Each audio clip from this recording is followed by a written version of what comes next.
4, the last video of part B, example on processor performance equation. In this part, we only do one example, but this example is pretty long. Yeah, so we need a lot of time to understand all the steps. Yeah. All right, so let's look at the question first, our example number 11. First, we consider floating point operation. Remember, in our previous video, we talked about many different operations. So here, we will look at those operations. But here, we just put all the floating point operations in one category. So one, pretty big category inside our one special program. Yeah. So FP, so I use FP refer to floating point operations. Yeah. All right. Then there is another special type of operation called square root type floating point operation. Square root. Yeah. For the floating point, there are many different types. Addition, multiplication, division, right? But there is a special type. Square root. That type. Very special. So why we take that out? Because that special operation is very important in computer graphics. Because in computer graphics, you need to calculate the distance between 2 points, right? So then you need to do operation on, certain number of points in a coordinate system. But when you calculate the distance, you use the Pythagorean theorem, right? Yeah. Things like that. So you need to calculate a large number of square root type floating point operations. So for that reason, so we put a subcategory. So this one is a subcategory inside floating point. Yeah. All right. Given information, frequency. F, capital F means frequency. Frequency for the floating point operations, 25%. The frequency for the floating point square root type, only 2%. Okay, so very small, pretty small. Yeah. But, it is much slower, right? When you take square root, much slower than other regular floating point operations. So that's why we want to consider it separately. Yeah. CPI old 4.0. CPI old. What do you mean old? So here in this question, we want to improve the performance, right? We want to use some new technology to improve the CPU performance. Yeah. CPU old means before the improvement. The CPI before the improvement, 4.0. Yeah. Here, why 4.0? Yeah. Because remember in the previous video, when we talk about the CPI for the whole program, it is average CPI, right? Average CPI, you could have fraction number, 2.5, 3.6, 4.2, all okay. Yeah. Average, so you can have the fractional part. Yeah. For individual CPI, so the number of clock cycles should be integer, right? Yeah. But for average, we can use, fractional part in the answer. Yeah. All right. 4.0. Yeah. CPI old for non-floating point. Yeah. Because other than floating point, the remaining operations, non-floating point operations. So that part, 1.33. All right. CPI old FPSQR 20. So you can see much slower. This number is much bigger than the average CPI. Yeah. So that's the reason we want to improve. So we want to bring this number down to a much smaller number. Yeah, that's the goal. All right. Then it is given the pi new floating point square 2. 2. So you can see bring down from 20 to 2. That big change, improvement. Yeah. Yeah. All right, so the question. After the improvement, what is the new average CPI? CPI new. You need to do that calculation. Here you can see the question is pretty complicated, right? Yeah. So you are given so many different numbers. Right? How to apply the formula, right? We know the basic formula, processor performance equation, but how to apply it? You need to do a lot of work, a lot of analysis before you can use the right formula. Yeah. So let's understand it first. Partition of operations. We draw a diagram to, to show different operations in the diagram. First, this is the processor performance equation. So we will apply this one, but how to use it based on our understanding. Yeah. So this diagram, so before new technology is applied, so that's the old state. Yeah. So we divided all the operations into two parts, floating point part and a non-floating point part. Yeah. Only two different types. Yeah. And we know the first type 25%, second type 75%, the frequency. Yeah. All right. Yeah. So based on this, we also need to know their corresponding CPIs. The first one 4.0, okay, given. The second one 1.33, given. So then we can calculate average CPI old before improvement for the whole program by this equation. Here we know n equals only 2. Based on this partition, so this is one special partition. Based on this partition, n equals 2, so that's the way we apply this processor performance equation the first time. So we get an answer 2.0. CPI old equals 2.0. All right, next. Our goal, we want to calculate CPI new. CPI new. Yeah. How do we do it? Yeah.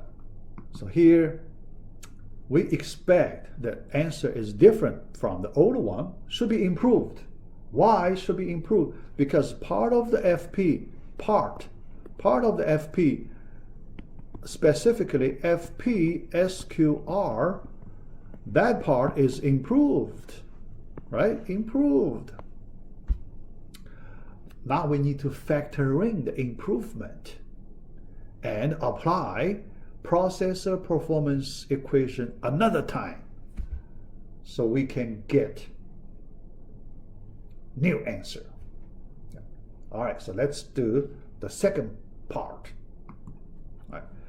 So this time, so let me just put all the known information above. Yeah, where this is the intermediate calculated result from the previous slide. So we carry that number here because we need to use it. Yeah.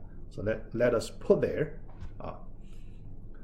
All right, so let's continue our analysis. Yeah. Old state. Yeah. So this old state, we have this diagram. But now we need to work on a new state. The new state diagram will be different. So let's work. The new state, you can see we draw this line.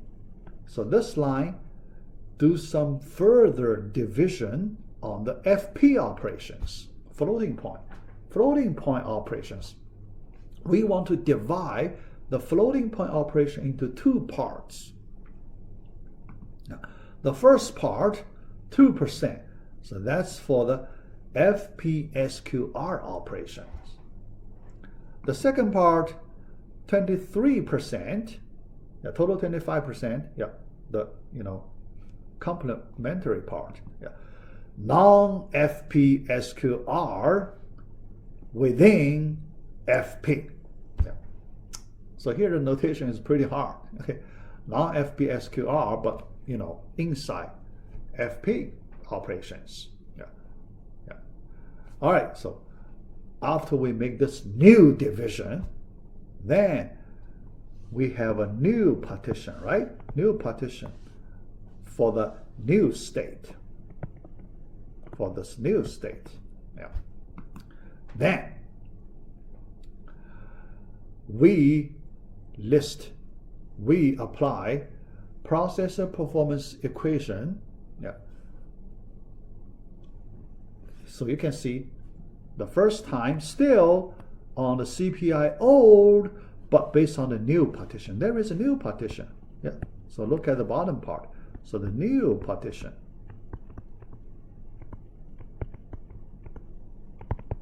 So based on this new partition, we can write a CPI old equation, right? So 3 components. 1, 2, 3. All right? So 3 components. So n equals 3. All right? First, FPSQR, frequency times its corresponding CPI. Okay? All right. Second, frequency, its corresponding CPI. The CPI, this number is unknown here. Do we know it? We don't know it. So it's unknown. But we just put there. Then the third part, frequency corresponding CPI. All right. So that is the first equation. Second equation, we apply it on the same new partition, but this time this number is changed. CPI new FPSQR greatly improved, reduced. So that's the new number. But the second term, still unknown, but the same as the previous one.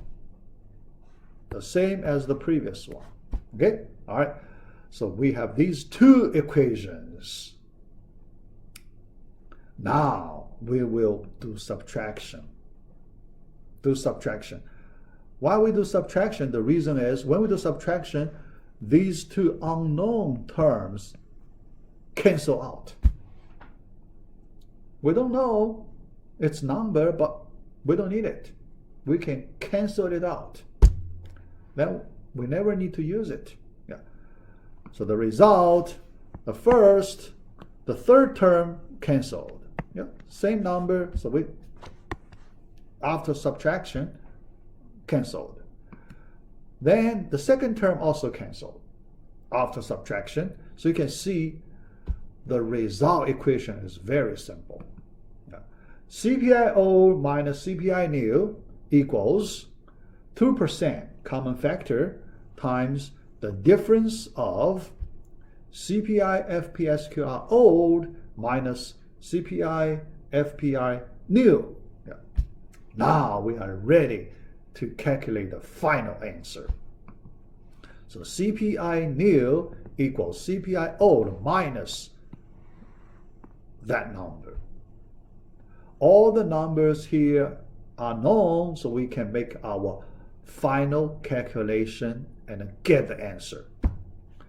CPI old, so we get from the previous slide, 2.0. Then remaining part 20 minus 2. you do the calculation easily, 1.64. So the final answer, 1.64. So you can see the improvement from 2.0 to 1.64. Yeah. All right. To understand this whole question, the whole solution, you need to spend some time to understand. Yeah. Even after you watch the video, so I feel you need to spend quite some time to understand this question. Yeah. Not that easy, yeah. Because later we will have several relatively hard questions, just as hard as this one. So I treat as relatively hard. So you need to solve questions like this one in homework assignment and midterm test. In quiz, you don't need to solve this one, because the quiz basically understanding questions. This one too complicated, so I won't put this kind of question in quiz. Oh, regarding the quiz, I will give you first quiz soon. Yeah, because the first quiz 1, I will post quiz 1 soon. The quiz 1 will cover 2 parts.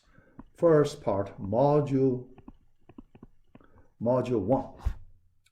The second part, module 2, but module 2 is a big module, so I only cover part A and B. Yeah, so this part B. Yeah, stop at this part B. Yeah, so module 1 plus module 2, part A and part B. So that's the quiz 1. Yeah. But I will post a set of comprehension questions for this part. So you study first. Yeah. So then, I will post as soon as possible. Yeah. Hopefully tomorrow. Yeah. Hopefully tomorrow I post that. Tomorrow means Wednesday. Yeah. Today Tuesday. Yeah. Tomorrow Wednesday. Yeah. Wednesday. So today is 16th, right? Yeah. So Wednesday to 17th. Yeah. All right. So that's the part B. Yeah. So we finished part B. Yeah. All right. So let me stop here. Yeah.